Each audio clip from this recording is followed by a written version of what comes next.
নেশার বিরুদ্ধে অভিযানে নেমে আবারও সাফল্য পেল আমতলী থানার পুলিশ। বাংলা বছরের প্রথম দিনে গোপন সূত্রের ভিত্তিতে অভিযানে নেমে পুলিশ থানার অন্তর্গত পাণ্ডবপুর বরচাতল এলাকা থেকে নেশা সামগ্রী সহ আটক করে এক নেশা কারবারিকে। ধৃত নেশা কারবারির নাম মিলন মিয়া। ধৃতকে রিমান্ডে আদালতে তুলে আমতলী থানার পুলিশ। নতুন বছরের প্রথম দিনই নেশাবিরোধী অভিযানে সাফল্য পেল আমতলী থানার পুলিশ। জানা গেছে, গোপন সূত্রে সংবাদের ভিত্তিতে রবিবার আমতলী থানার ওসি রঞ্জিত দেবনাথের নেতৃত্বে বিশাল পুলিশ ও টিএসআর বাহিনী পাণ্ডবপুর বরচাতল এলাকার মিলন মিয়ার বাড়িতে অভিযান চালায়। তার বাড়িতে দীর্ঘক্ষণ পুলিশ অভিযান চালিয়ে ঘরের ভেতরে লুকোনো নেশা জাতীয় 600 ইয়াবা ট্যাবলেট উদ্ধার করে। তার সাথে নেশা কারবারি তথা বাড়ির মালিক মিলন মিয়াকে পুলিশ আটক করে থানায় নিয়ে যায়।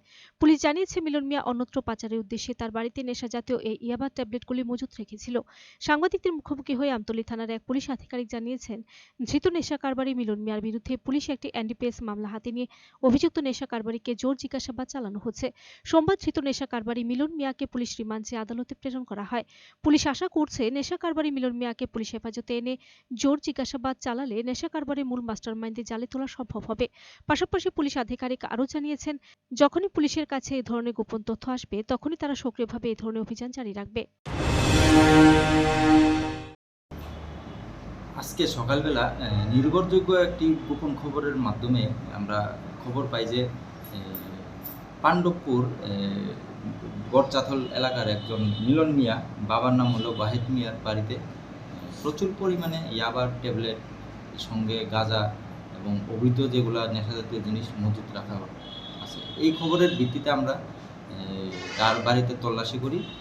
সঙ্গে ছিল বিএসএফের আমরা বর্ডারে যারা ডিউটি দেয় তার সাথে জয়েন্ট তল্লাশি করার পর মিলন মিয়ার বাড়ি থেকে প্রচুর পরিমাণে ইয়াবার ট্যাবলেট, এক পুতলা গাঁজা এবং 2টি মোবাইল সিজ করা হয়। সম্ভবত এই জিনিসগুলা পাচারের জন্যই বর্ডার এরিয়া মজুত করে রাখা হয়েছিল। এমন পরবর্তী সময়ে আরও আমাদের তল্লাশি অভিযান জারি থাকবে। স্যার, যে অভিযুক্তকে আপনারা আটক করতে পেরেছেন তার বাড়ি থেকে যে মতিনগর সীমান্ত, স্যার, কতটুকু দূরে হবে? বেশি দূরে হবে না, মোটামুটি 200 থেকে 300 মিটার দূরেই তার বাড়ি অবস্থিত।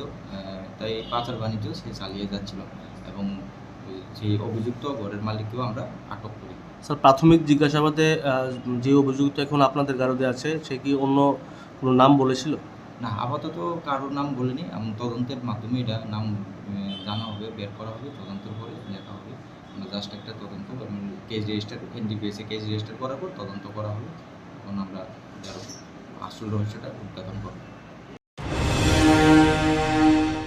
Bureau report, search India TNN।